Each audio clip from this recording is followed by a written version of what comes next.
est notre Messie, le Fils du Dieu vivant.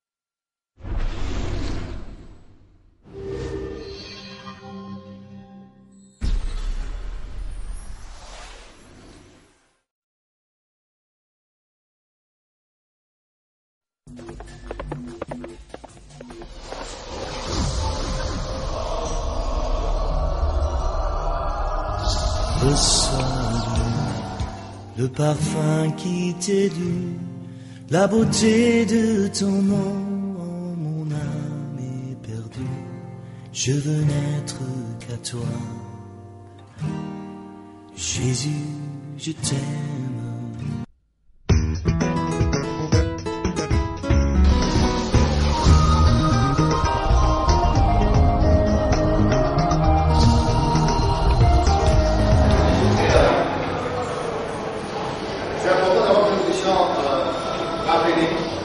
C'est que c'est l'Église.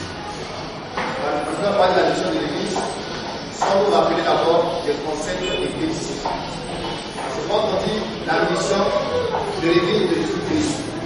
Ça se entend que toutes les églises ne sont pas les églises de Jésus-Christ. C'est pas le fait qu'un bâtiment soit appelé église qui est forcément l'église de Jésus-Christ. C'est pas le fait qu'un bâtiment porte un nom biblique, un nom chrétien, qui soit forcément l'église de Jésus-Christ. Il y a beaucoup de bâtiments d'église par-ci par-là, par exemple. Mais si nous regardons la parole de Dieu, la définition de l'église, on va se rendre compte que la plupart de ces bâtiments n'ont rien à voir avec l'église de Jésus-Christ. Ça porte certes des noms chrétiens, des noms liés à la personne de Christ. Assemblée ceci, les 7 poneys, les 7 étoiles, voilà, l'église, la source de vie, tout ça. Plusieurs sortes de noms qui sont bibliques, ouais, ça. Mais quand on regarde les amis de fonctionnement, quand on regarde les amis d'organisation, quand on regarde les amis ce qui se passe, les pratiques des amis, on va se rendre compte que beaucoup, voilà, d'assemblées, beaucoup, et dénominations qui portent des normes bibliques n'ont rien à voir avec l'église de Jésus-Christ. Donc, premièrement, on va d'abord dire, rappeler ce qui n'est pas l'église. Ce qui n'est pas l'église. Ce qui n'est pas l'église. Quand on parle de l'église, les amis, l'église n'a rien à voir avec un bâtiment quelconque. L'église n'a rien à voir avec un lieu. Un lieu. L'église n'a rien à voir avec une dénomination. Dénomination. L'église n'a rien à voir avec une organisation humaine. Oui, ça. Organisation humaine.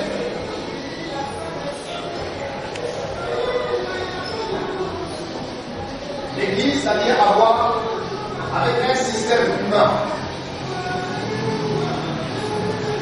L'église n'est pas une entreprise. Je dirais même familiale.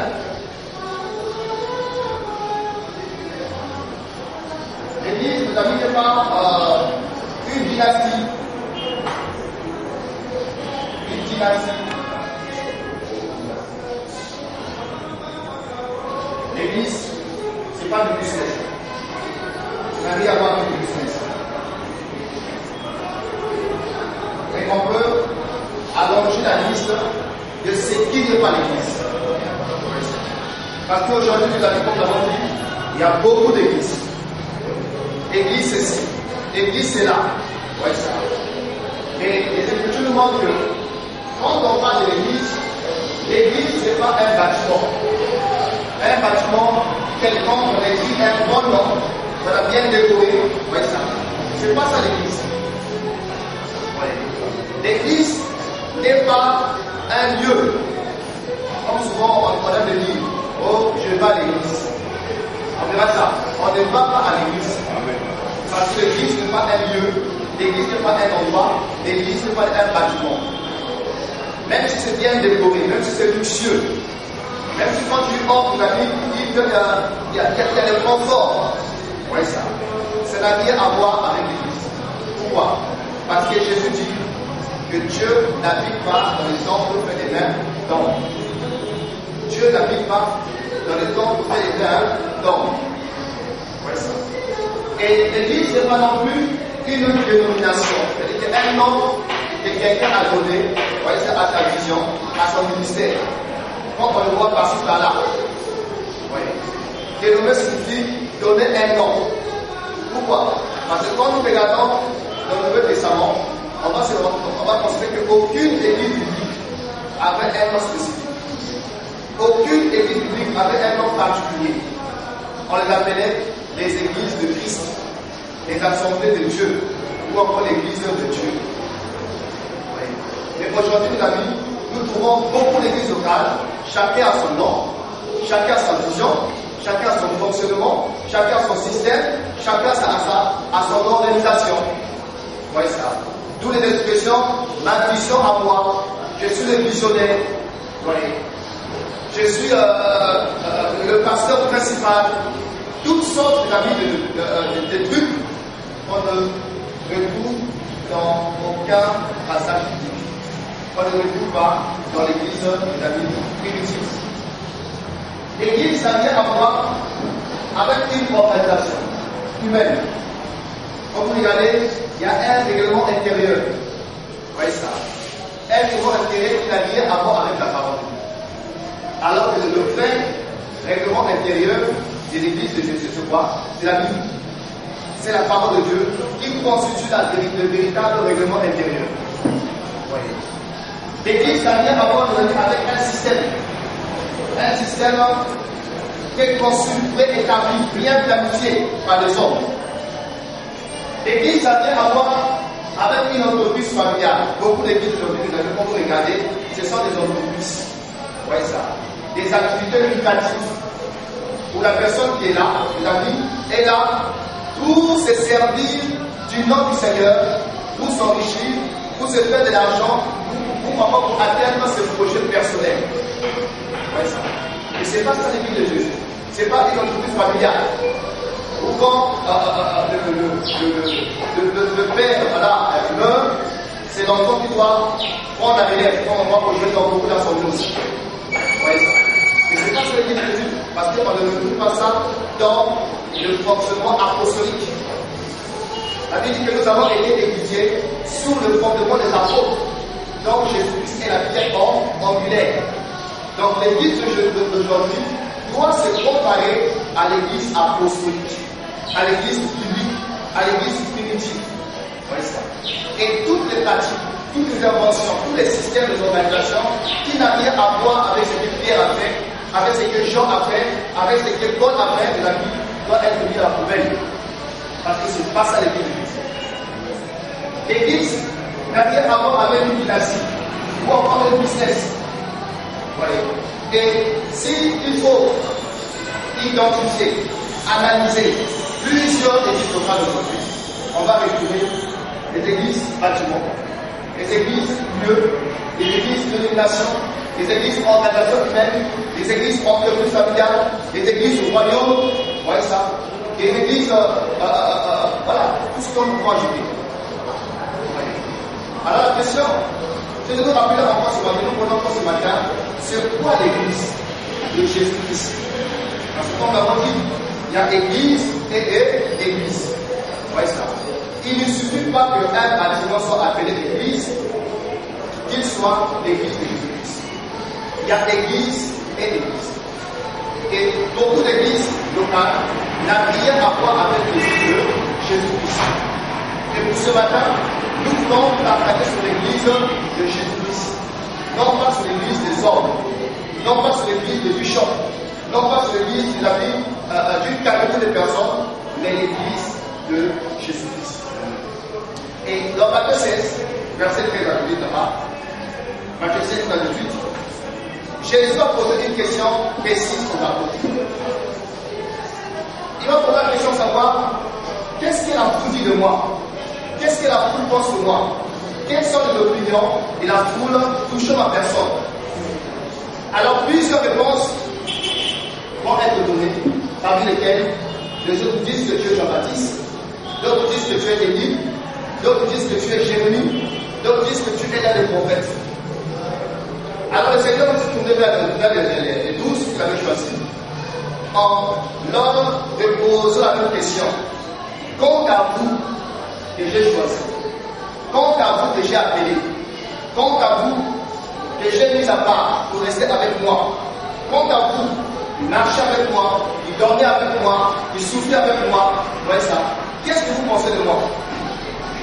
Alors Pierre, la Bible, va ouvrir la bouche et va parler en disant, tu es le Christ, le Fils du Dieu vivant.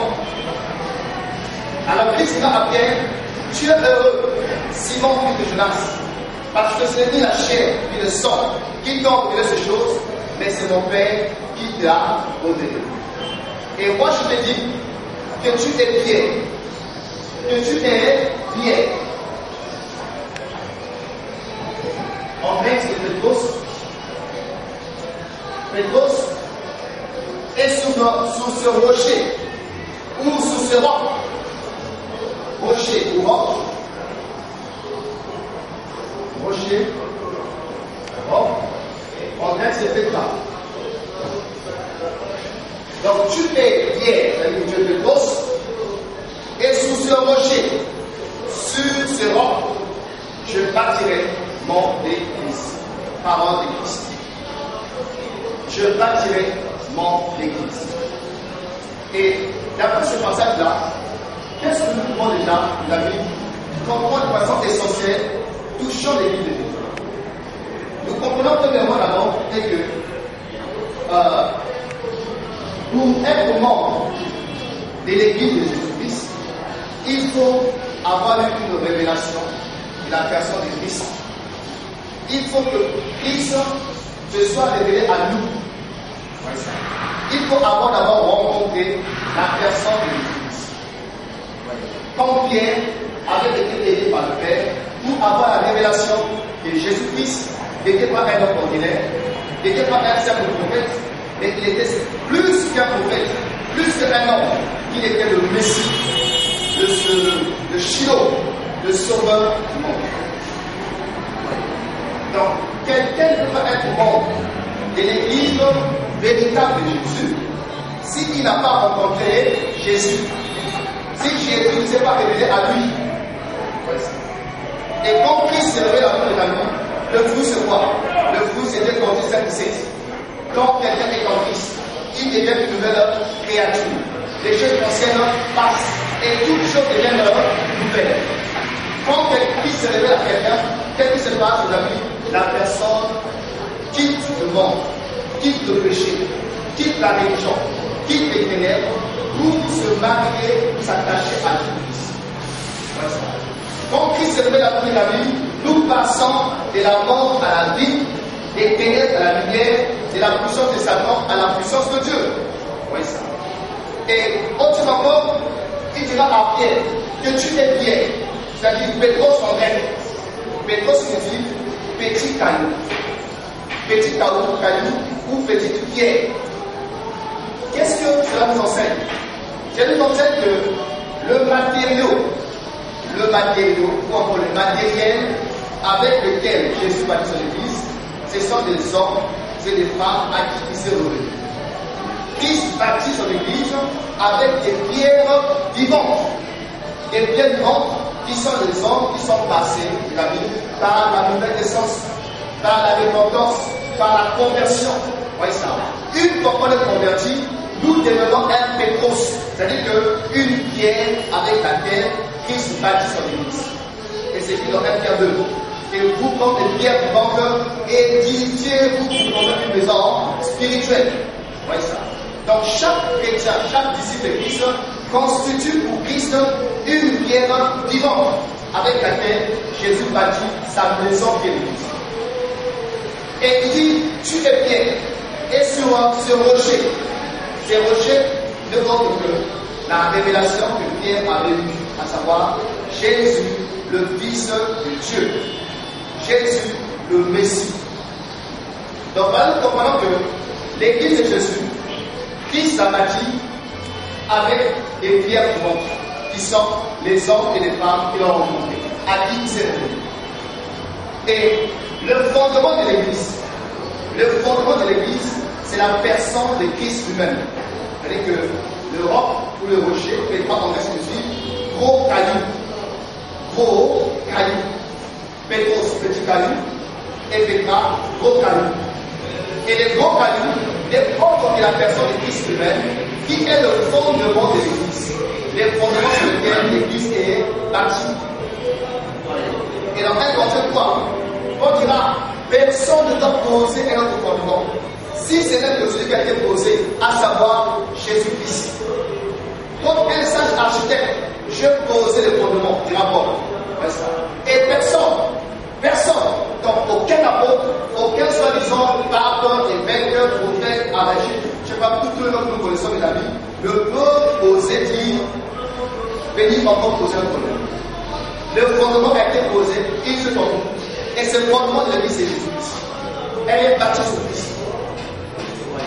Tu es pierre, et sur ce pierre, sur ce roche, je bâtirai mon Église. Je bâtirai. Qui bâtit? Jésus est le bâtisseur de l'Église.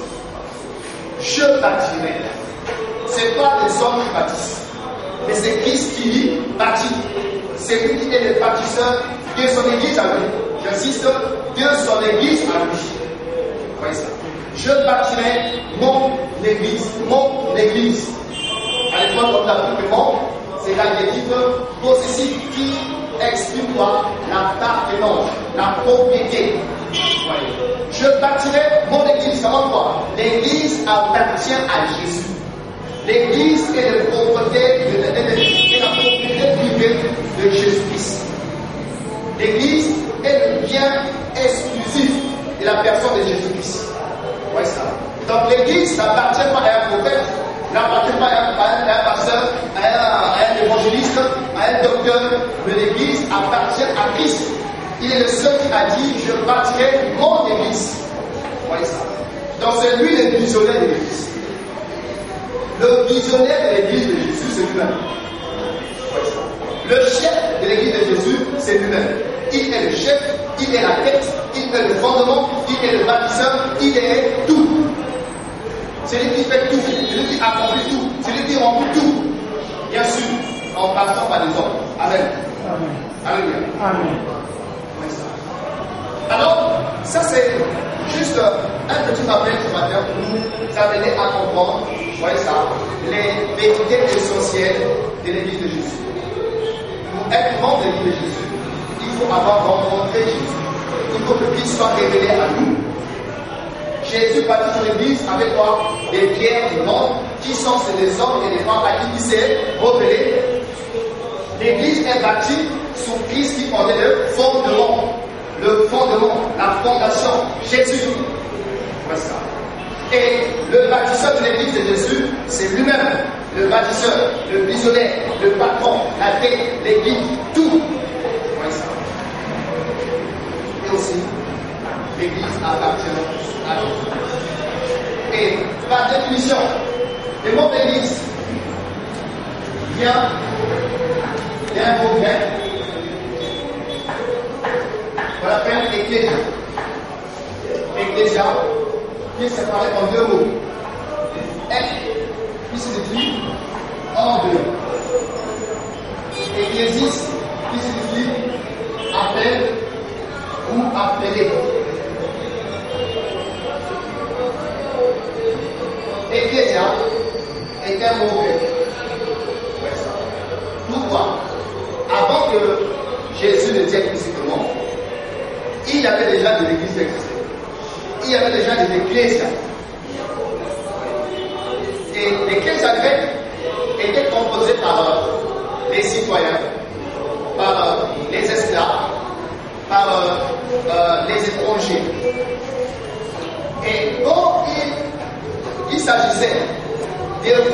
droit, de décider sur les affaires de la vie publique, il n'y avait que les citoyens qui se retiraient de la masse pour former un groupe à part afin de voter les lois, de voter les décisions, de légiférer tout ce qui était essentiel au bien-être de la cité. Donc, il avait le droit de voter que les citoyens. La société, il y avait plusieurs classes, plusieurs couches. Les étrangers, les esclaves, les prisonniers, les autochtones comme les citoyens.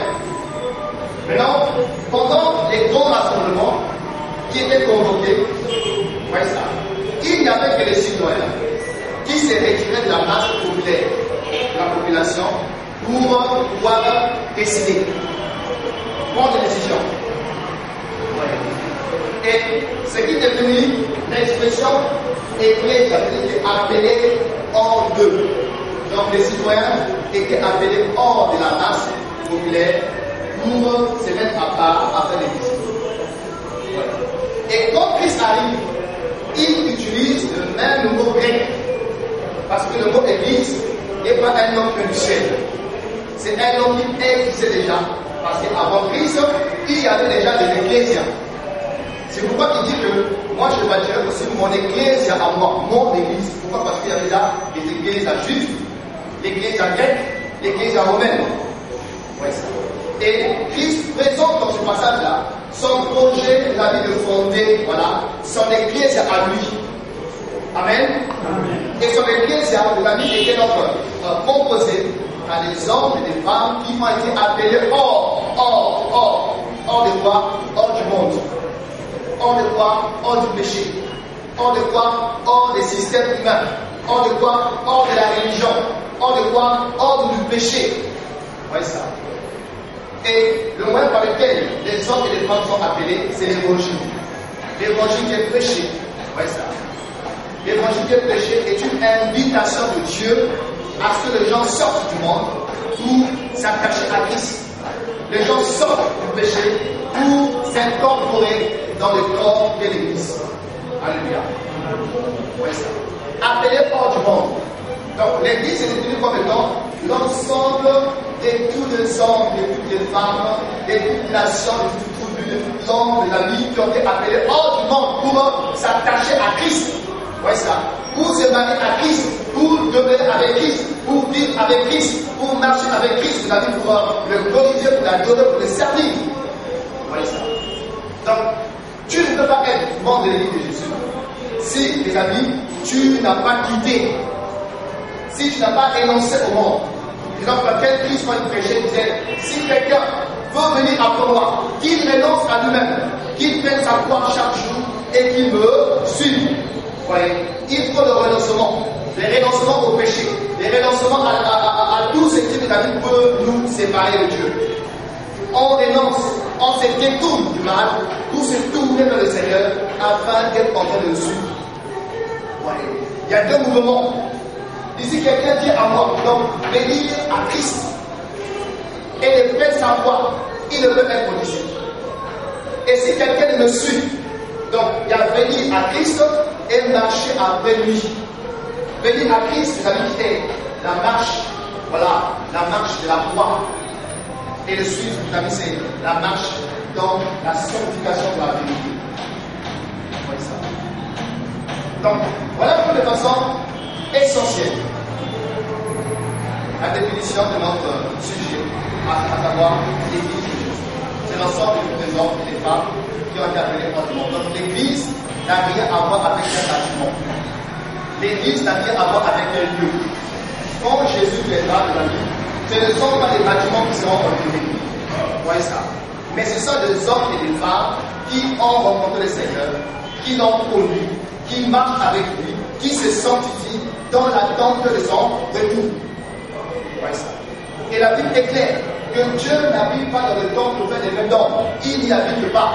Mais Dieu habite dans le temple de la vie qui s'est fait en fait, c'est-à-dire dans ton à toi. Votre corps est le corps du Saint-Esprit. Donc Dieu habite en toi. Donc la vraie maison de Dieu, c'est ton corps. La vraie habitation de Dieu, c'est ton corps. Donc tu dois prendre soin. Donc nous allons nous en prévenir. Ouais, ça. Soigné, parce que Dieu il a plu à Dieu de faire de moi sa demeure. Il a plu à Dieu de faire de moi sa résidence. Il a plu à Dieu de faire de moi son habitation en esprit. Ouais, ça. En esprit. Ouais.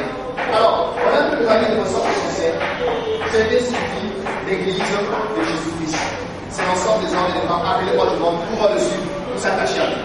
Ouais, ça. Donc ça n'a rien à voir ici avec un mot, avec une dénomination, avec un bâtiment, avec un système, avec une entreprise. Ça n'a rien à voir avec ça. Parce que les apôtres n'ont pas fait ça. Ils n'ont pas fait ça. Et tout ce qu'ils ont fait, c'est quoi?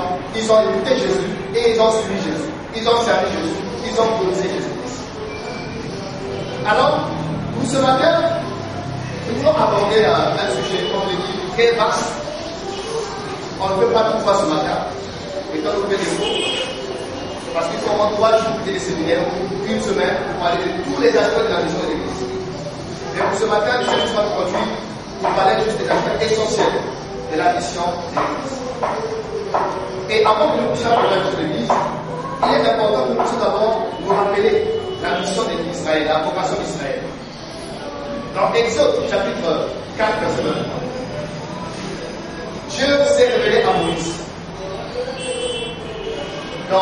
sur la montagne.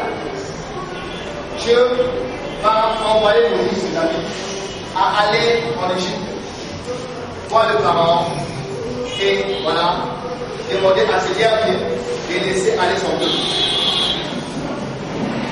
Et Dieu va dire Moïse, Exode 4, verset 23.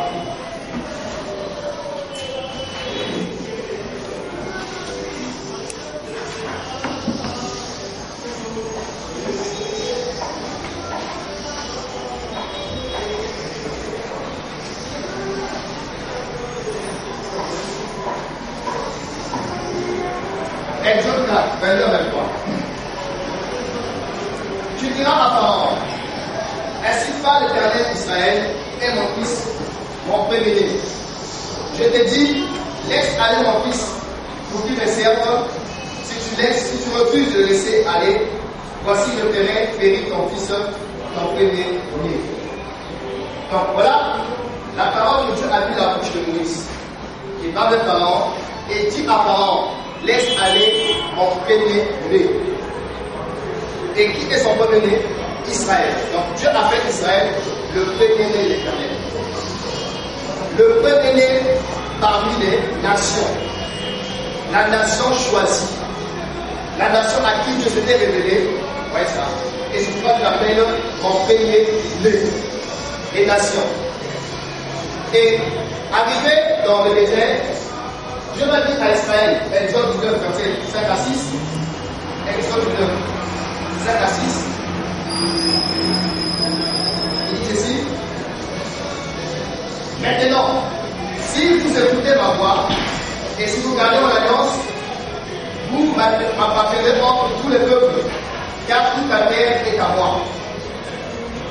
Vous serez pour moi un royaume de sacrificateurs et une nation sainte. Voilà les paroles qu'il dira aux enfants d'Israël. Donc, une fois hors de l'Égypte, dans le désert, Dieu va dire à Israël que vous m'appartenez. Et si vous gardez ma parole, si vous restez fidèles à mon alliance, vous serez une nation qui m'appartient de façon exclusive, de façon particulière. Ouais, ça. Et vous serez un royaume de sacrificateurs. Un royaume de sacrificateurs pour moi, votre Dieu. Voilà. Donc Israël est appelé le premier-né. Pourquoi? Parce que Dieu l'avait choisi afin que Israël soit le témoin, les témoins de la personne de Dieu parmi les nations. Dieu avait donné à Israël sa parole. Il s'est révélé à Israël. Il lui a donné quoi? La loi, sa parole. Ouais, ça. Afin que Israël, comme étant le premier des nations, puisse répandre la connaissance de Dieu sur toute la terre.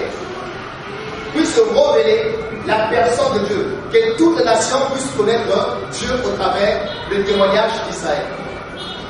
Donc Israël était comme une nation évangéliste, une nation témoin, une nation, les amis qui portaient comme la lampe devait éclairer les autres nations qui n'adoraient pas le Dieu véritable.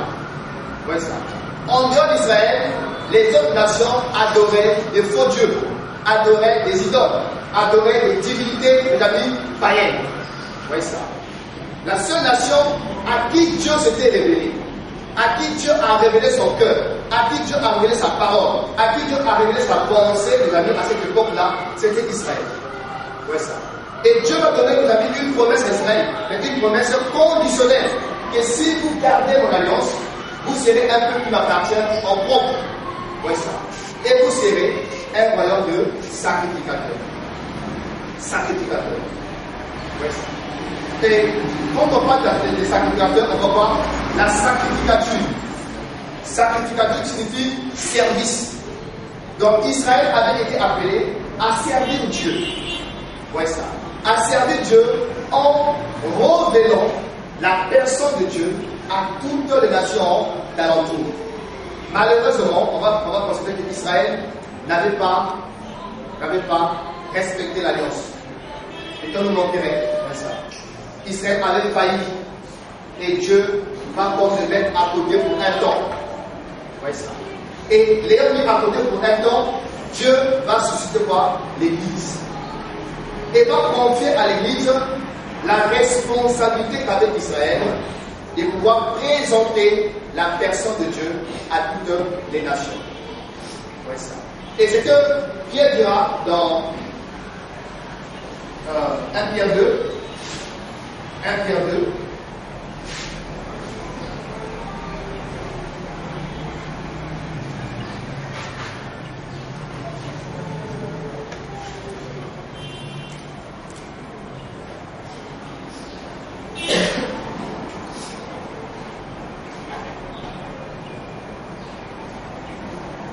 verset 9. Vous, au contraire, vous êtes une race élue, un sacerdoce royal, une nation sainte et un peuple acquis, afin que vous annonciez les vertus de celui qui vous a appelé et ténèbres à son gloire lumière. Vous voyez que les mêmes paroles que Dieu avait dit à Israël, Pierre utilise les mêmes paroles en l'appliquant à qui? À l'Église. Et même que Dieu voulait faire d'Israël une nation sainte, un roi des sacrificateurs, mais à condition qu'ils soient fidèles, qu'ils gardent l'alliance, qu'ils gardent les commandements. Mais toutes ces Écritures démontrent l'infidélité d'Israël. Parce que Dieu va les capter pour un temps et va susciter l'Église et confier à l'Église, mes amis, le travail qu'elle devait faire d'Israël, à savoir annoncer la personne de Dieu dans les nations. Donc, mes amis, quand on parle de la mission de l'Église, la mission de l'Église, mes amis, concerne d'abord, voyez ça, Dieu nous a suscité comme étant une nation sainte, un sacerdoce, afin que nous puissions révéler Christ. Que par l'Église, que la personne de Christ soit révélée aux nations. L'Église aujourd'hui est la seule nation de Dieu. La seule institution de Dieu sur la terre, c'est l'Église de Jésus. Et nous avons été établis, mes amis, pour révéler Christ. Nous avons été établis, mes amis, pour manifester la personne de Jésus-Christ. Ouais, ça. C'est ça le but principal de l'Église. Et quand on regarde dans Actes 2, qui nous parle de la naissance de l'Église, elle veut dire qu'ils étaient tous ensemble dans un même lieu, et pendant qu'ils priaient, voilà, le Saint-Esprit se répand de la salle où ils étaient, et ils vont commencer à parler en plusieurs langues. De la chambre où ils étaient, ils vont sortir dehors pour annoncer, prophétiser, annoncer les merveilles de Dieu. Et Acte 2, nous voyons que l'Église est née dans le feu. L'Église est née dans la gloire. L'Église est née dans la puissance. Ouais, ça. C'était une Église, mes amis, glorieuse, une Église sainte, une Église puissante, une Église pertinente, mes amis. Et le premier message de l'Église, ça veut dire que quand les gens qui étaient là ont écouté tout ce qu'ils parlaient, ça veut dire qu'on les écoutait annoncer les merveilles de Dieu. Il annonçait quoi? Les merveilles de Dieu.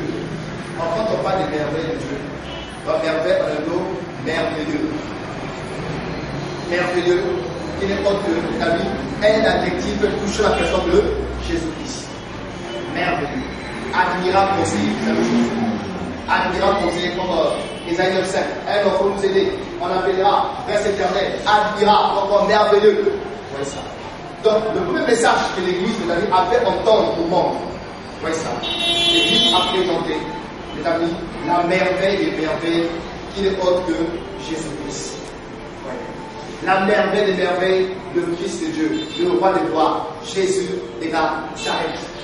Mes amis, c'est pour cela que nous avons été établis, suscités, mes amis. L'Église n'a pas été établie pour bâtir des empires, pour bâtir des royaumes, mais nous avons été établis pour glorifier Dieu, pour adorer Dieu, pour élever Dieu, mes amis, pour présenter à notre génération, aux nations, pécheresse, la personne de Jésus-Christ de Nazareth. Alléluia. Amen.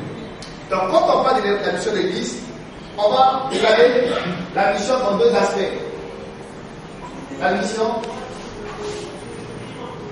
dans deux aspects. La mission externe et la mission interne.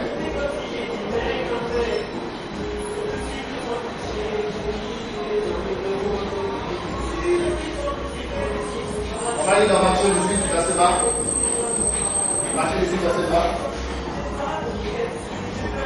Quelqu'un peut lire tout le monde?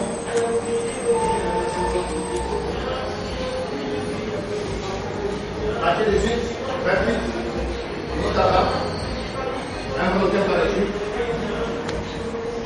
Matthieu 18, verset 20. Car là où 2 ou 3 sont assemblés en mon nom, je suis au milieu d'eux. 18 à 20. Et 18 à 20. Je vous le dis en vérité, tout ce que vous lierez sur la terre sera lié dans le ciel. Et tout ce que vous délierez sur la terre sera lié dans le ciel. Je vous dis encore que si deux d'entre vous s'accordent sur la terre pour demander une chose quelconque, elle leur sera accordée par mon Père qui est dans les cieux. Car là où 2 ou 3 sont assemblés en mon nom, je suis au milieu d'eux. Amen. Là où 2 ou 3 sont assemblés en mon nom, je suis au milieu d'eux. Et dans ce passage, on voit que c'est après dans ce passage, on voit dans la résurrection du Seigneur, Christ est ressuscité. Et avant qu'il monte au ciel, il va rassembler les 12. Et il va leur dire, tout pouvoir m'a été donné dans le ciel et sur la terre. Allez, faites de toutes les nations, les disciples, les baptisant au nom du Père, du Fils et du Saint-Esprit. Enseignez-leur à garder, à observer tout ce que je vous ai prescrit. Et voici, je suis avec vous tous les jours, jusqu'à la fin du monde. Donc, ce passage concerne la mission de l'Église. La mission externe, c'est-à-dire à l'extérieur, dans le monde, partout. Et la mission interne, c'est-à-dire la mission au sein de l'Assemblée, dans l'Église elle-même. Alors, parlons de la mission externe. Qu'est-ce que c'est quoi? Aller partout dans le monde. Christ invite l'Église à aller. À aller où? Aller dans le monde. Le monde pécheresse, le monde païen, le monde idolâtre, le monde incrédule, le monde la vie qui ne connaît pas Dieu. Alléluia. Donc, le premier mouvement consiste à aller vers. Et en regardant ces textes, amis, on va se rendre compte qu'il s'adresse à qui dans ce passage? Il s'adresse aux 12. Aux 12 qu'il avait choisi d'abord. Et les 12 qui ont passé 3 ans et demi mes amis, à ses pieds. Voyez ça. Et avant qu'il ne les envoie, Jésus a d'abord eu le soin de les enseigner, de les encadrer, de les former. Voyez ça. De les former. Et une fois formés, mes amis, il va les envoyer. Donc, ce ne sont pas n'importe qui l'envoie. Mais il envoie qui? Les disciples. Les disciples. Voyez ça. Et qu'est-ce qu'un disciple? Un disciple, c'est une personne qui suit l'enseignement d'un maître. Une personne qui est assise au pied des maîtres et qui reçoit la formation, qui reçoit l'instruction. Voyez ça. Un disciple, une personne, mes amis, qui a renoncé à lui-même, à sa vie, et qui s'engage à vivre pour son maître. Et les 12 apôtres, mes amis, ils avaient tout abandonné. Il y a ceux qui avaient abandonné leur foyer, pour un temps, bien sûr. Il y a ceux qui avaient abandonné leur activité, comme Pierre, il a abandonné la pêche. Il y a ceux qui avaient abandonné leur profession, comme Matthieu, il était péager. Il abandonne voilà, son travail pour se mettre, mes amis, à la disposition de Christ. Voyez ça. Et pendant 3 ans et demi, mes amis, ces 12 étaient là avec lui. Ils ont dû, mes amis, prêcher la parole. Ils ont dû guérir les malades.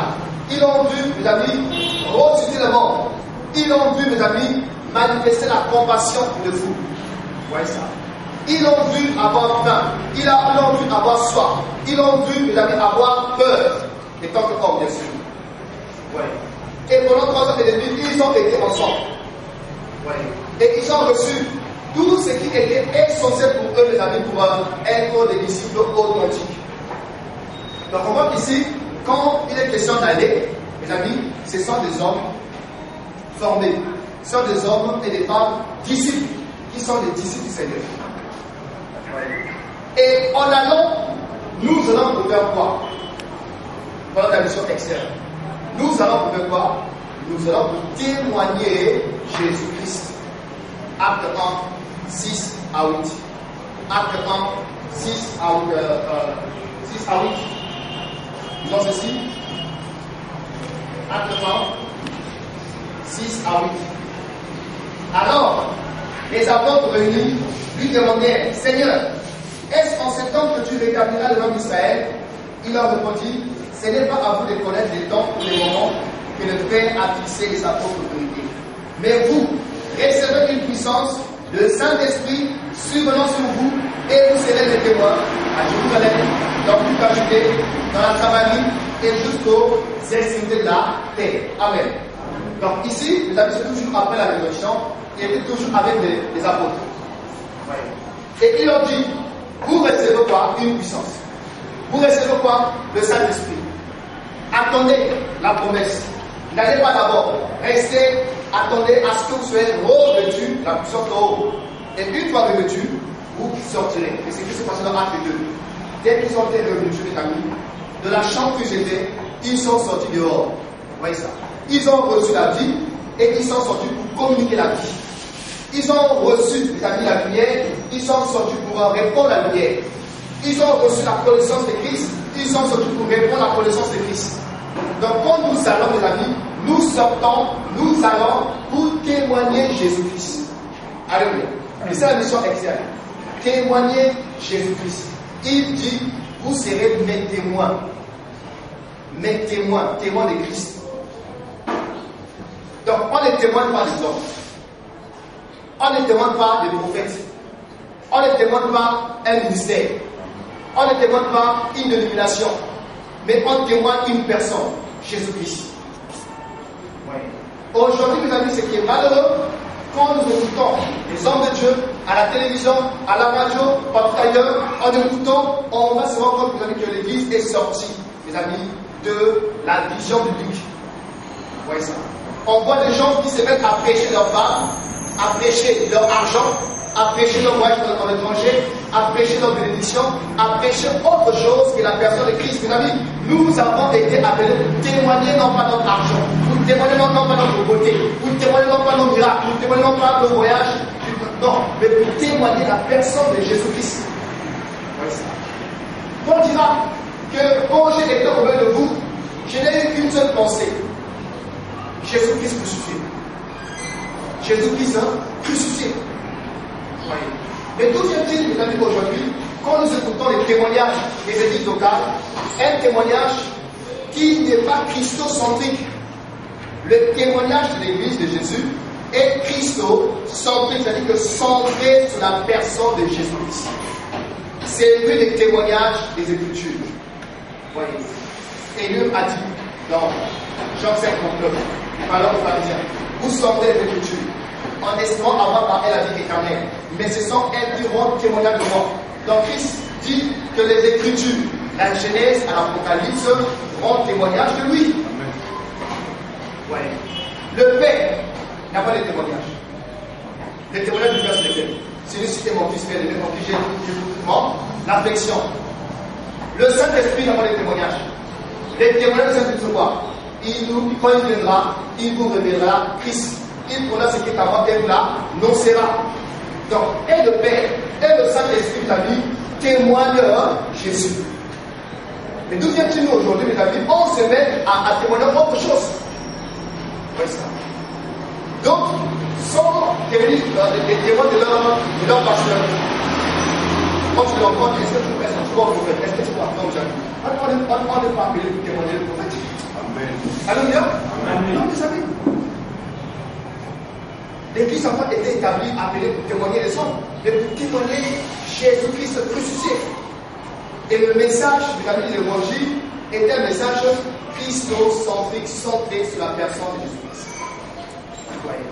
Donc la mission externe, quand nous allons, mes amis, nous devons avoir eu la connaissance du Seigneur.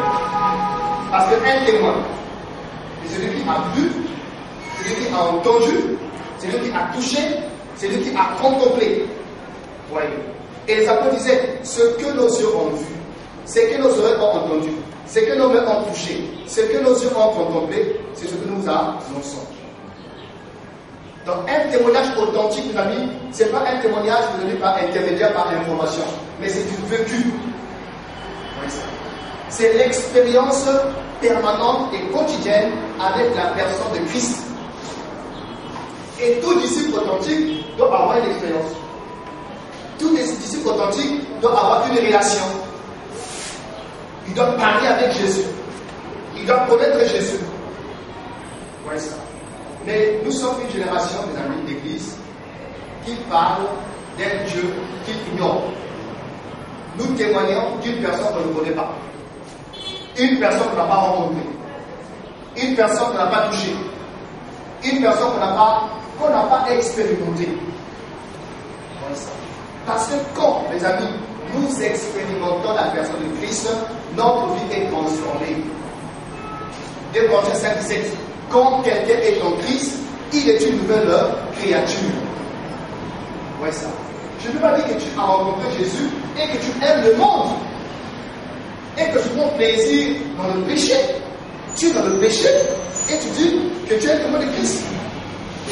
Ouais, ça. Non, mes amis. Donc, quand nous allons, nous sortons pour témoigner Christ. Nous sortons, mes amis, pour annoncer la vie que nous avons reçue. Voyez.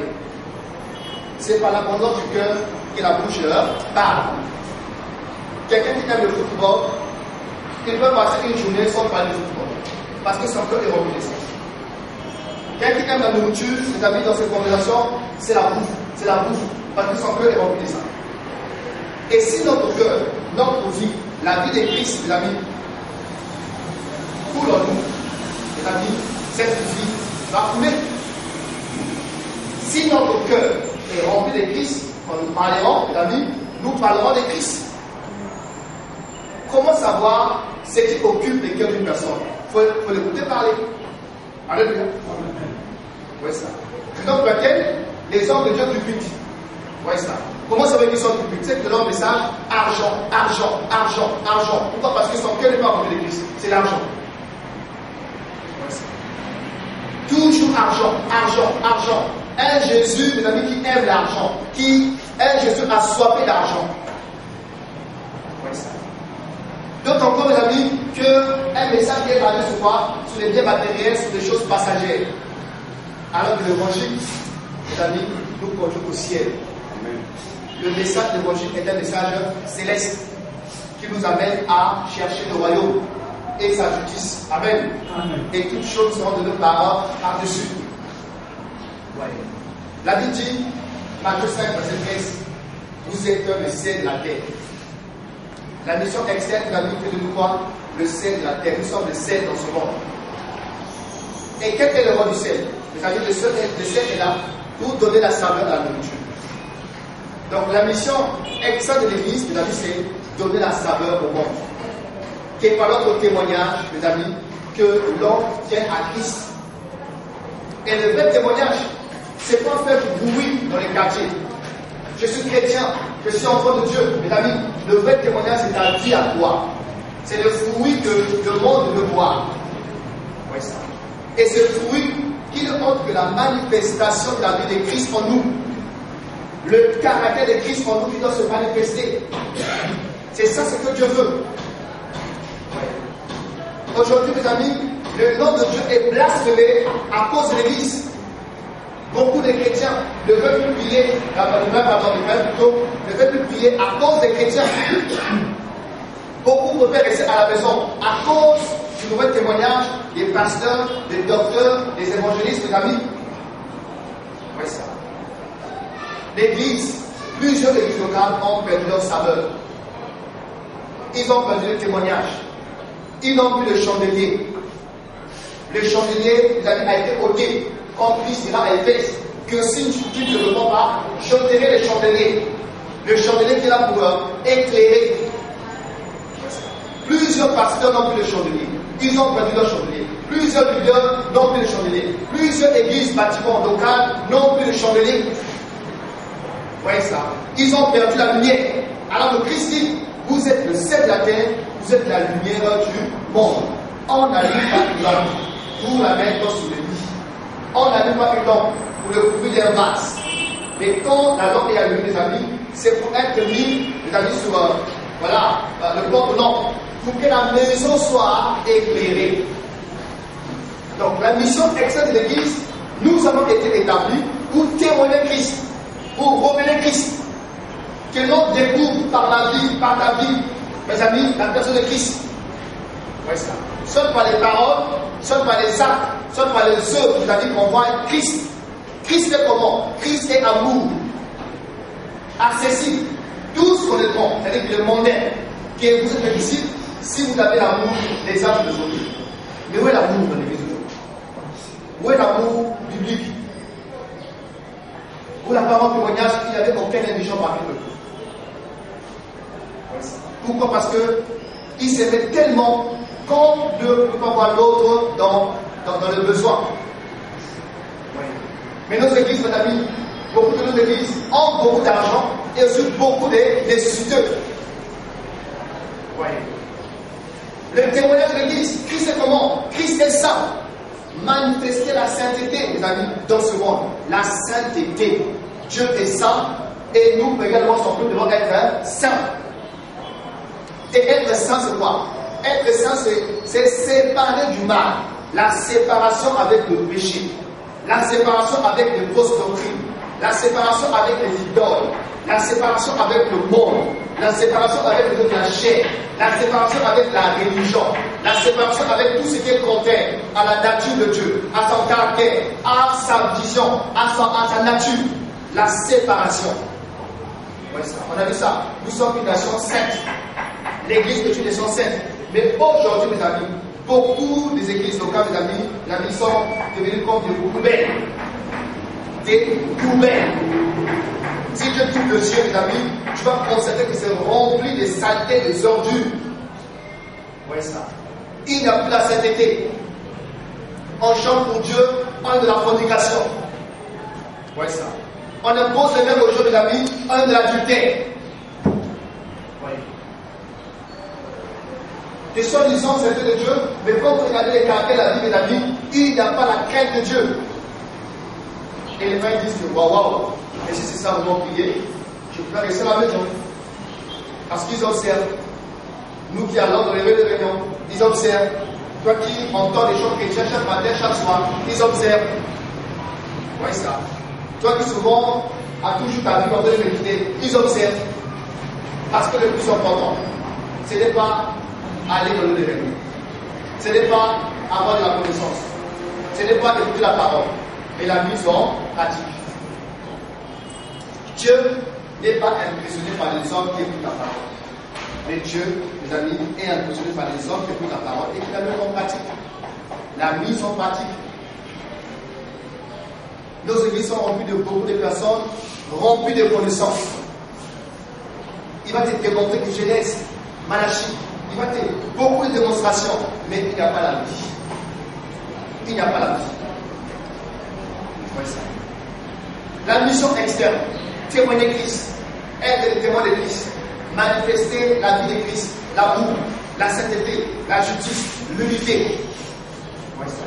Manifester le royaume, les caractères du royaume dans lequel nous sommes.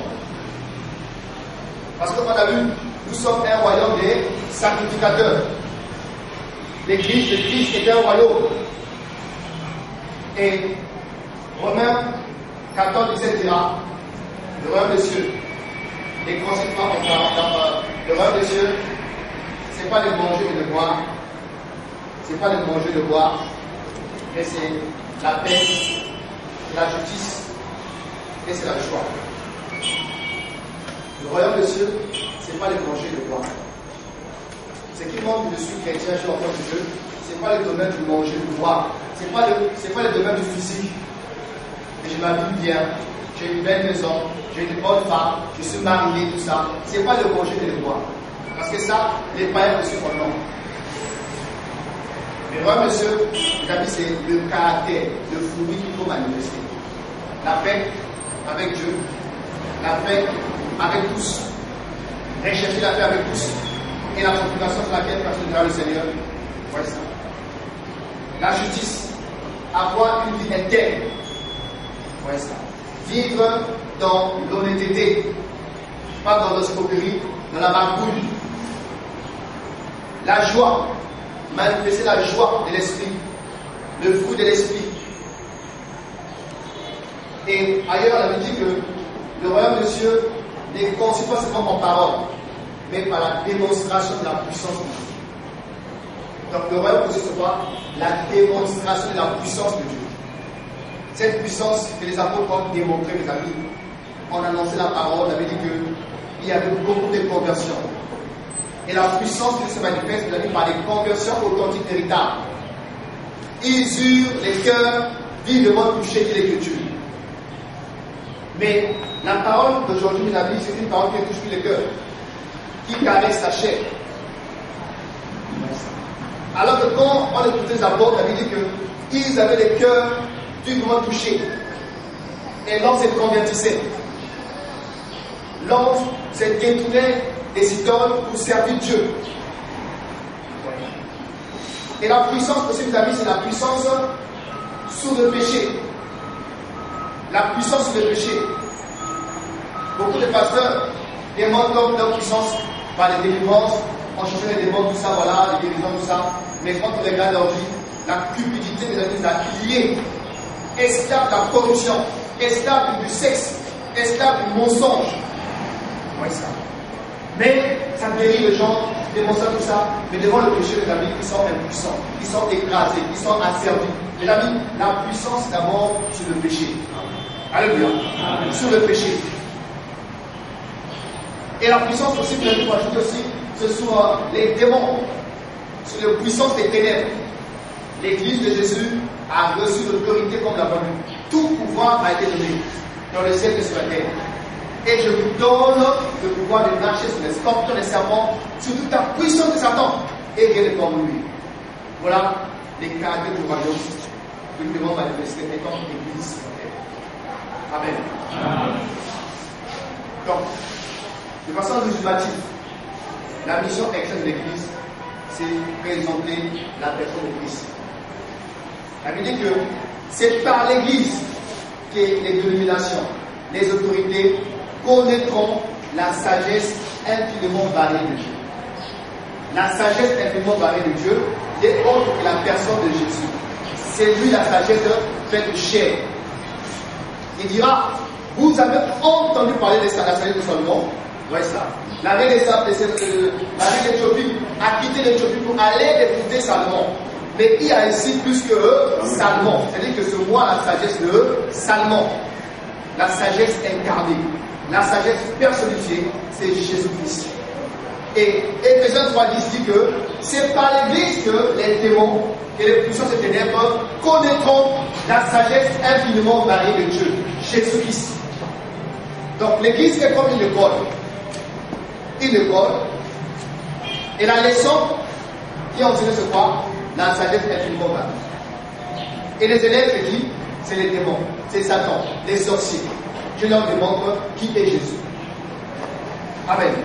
Les multitudes facettes de Christ, les multitudes visages de Christ, Christ agneau de Dieu, Christ le pain de vie, Christ le lion de Judas, Christ la porte, Christ la lumière du monde, Christ, voilà le bon berger, les amis, Christ, tous ces aspects de Christ là. Christ le pain, la main véritable, l'agneau de Dieu qui porte du monde. Donc, la mission externe, mes amis, nous avons été établis pour être la lumière du monde. Que votre lumière luise devant les hommes, par les œuvres. Nous avons été établis, vous savez, pour être le sel de la terre.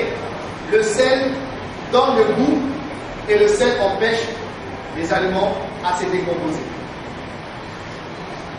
Nos gens qui sont au village, qui n'ont pas de réfrigérateurs ou de congélateurs, comment elles font pour conserver le poisson? Ils mettent du sel pour consommer le poisson afin que le poisson ne se pas. Et étant qu'Église, les amis, nous sommes là pour empêcher la décomposition, c'est-à-dire que le péché. On doit freiner le mal. Mais c'est le contraire. On encourage encore le mal. Donc, les amis, voilà la mission externe de l'Église. Alors, passons à la mission interne. On va lire dans Éphésiens 4.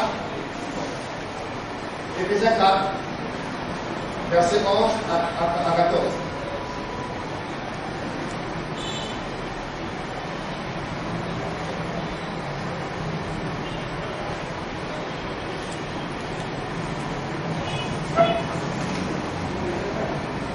Éphésiens 4, 11 à 14. Amen. Celui a donné les uns comme apôtres, les autres comme prophètes, les autres comme évangélistes, les autres comme bergers et enseignants. Il a fait pour former les saints aux tâches du service, en vue de l'édification du corps de Christ, jusqu'à ce que nous pratiquions tous à l'unité de la foi et de la connaissance du Fils de Dieu, à la maturité de l'adulte, à la mesure de la statue parfaite de Christ. Ainsi, nous ne serons plus des petits enfants, bataillant et emportés par tout vent de doctrine, par la ruse des hommes et leur habileté, dans les manœuvres d'engagement. Amen. Amen. La mission est bien. Comme nous l'avons déjà dit, ceux qui ont été envoyés, c'est ceux qui avaient d'abord, avaient reçu d'abord la formation par le Seigneur. Et l'Église de Jésus-Christ en général a aussi une mission interne. Et la mission interne ici, mes amis, consiste à la formation des disciples. Allez partout, comme nous l'avons lu, faites de toutes les nations des disciples. Donc, quand nous allons pour témoigner Christ, pour révéler Christ, pour éclairer, pour apporter le sel, les cœurs sont touchés, les âmes sont gagnées. Et ces personnes qui sont gagnées doivent être formées. Doivent être formées pour qu'ils deviennent des disciples. Il dit, faites de toutes les nations mes disciples. Donc l'Église a reçu la charge de former les disciples de Jésus-Christ. J'insiste. Parce qu'il y a disciples et disciples. Il y a plus de disciples des dénominations, des disciples d'amis des hommes, que des disciples de Christ. Voyez. Le disciple de Christ, mes amis, est là d'abord pour avoir une relation avec le Maître Jésus-Christ. Il connaît Jésus. Voyez. Et il vit pour Christ. Il ne vit pas, il ne vit plus pour soi-même, mais il vit pour Christ. Jésus-Christ est la priorité du disciple. Sa vie est consacrée à Christ. Vous voyez ça? Il dit, si quelqu'un ne perd sa vie, ne peut être mon disciple. Donc, les conditions pour être disciple de Christ, il faut perdre sa vie. Il faut mourir. On vient à Christ, non pas pour recevoir, mais on vient à Christ d'abord pour donner notre cœur, notre vie. Vous voyez ça? Pour que tu sois disciple de Christ, Jésus doit d'abord te tuer. Amen. Amen. Tuer le moi. Tuer ta vie passée. C'est comme l'image de brebis qu'on a portée sur l'autel. La brebis devait d'abord être égorgée. Vider de son sang. Or, le sang, c'est la vie. Et une fois la brebis est égorgée, il est mis sur l'autel. L'autel, c'est la voie. Ouais. Donc, on ne peut être disciple de Christ, mes amis, si on n'est pas égorgé par Christ. Si on ne meurt pas. C'est pourquoi Paul dira, ce n'est plus moi qui vis, parce que moi, je suis mort. C'est Christ qui vit comme moi. Or, beaucoup de ceux qui se disent enfants de Dieu vivent encore. Ils le sont, mais passer par la foi. Vous voyez ça? Beaucoup viennent à Christ et n'ont jamais renoncé à leurs rêves personnels, à leur ambition personnelle, à leur projet personnel. Vous voyez ça? Ils veulent servir Christ, mes amis, avec leur vision personnelle, leur désir personnel. Non, mes amis, avec Christ, on renonce d'abord à ses désirs. Si tu veux être bon, mes amis, quand tu viens à Christ, ton projet, ta vision d'être bon, doit d'abord être détruit. Vous voyez ça? Si tu veux être une star, quand tu viens à Christ, tu dois d'abord renoncer à ce projet d'être une bonne star. On va pas cela. Tu dois d'abord renoncer à ton projet d'être une star. Or, ce qui se passe aujourd'hui, c'est quoi?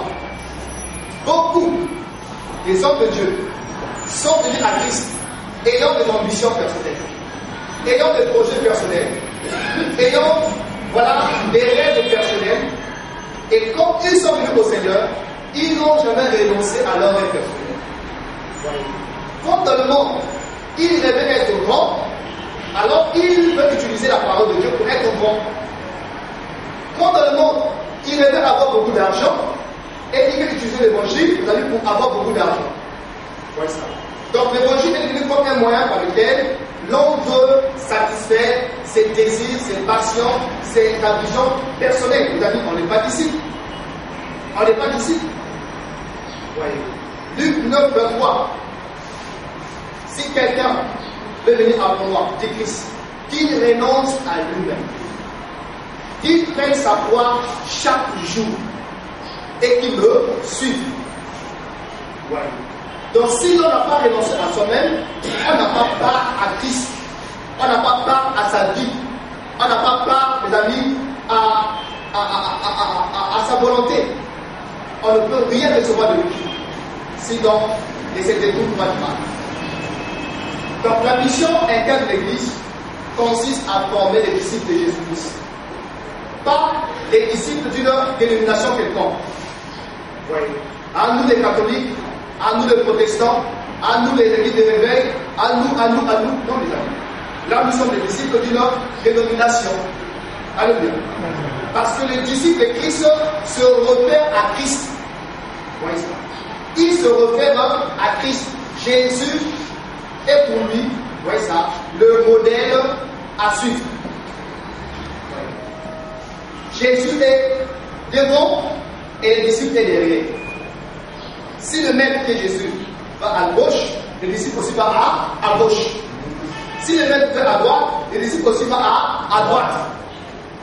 Et le disciple s'identifie au maître, pas à une organisation, pas à une dénomination, pas à une vision quelconque, mais il s'identifie à Jésus-Christ. Donc, acte 11, on nous parle des chrétiens d'Antioche, les disciples d'Antioche.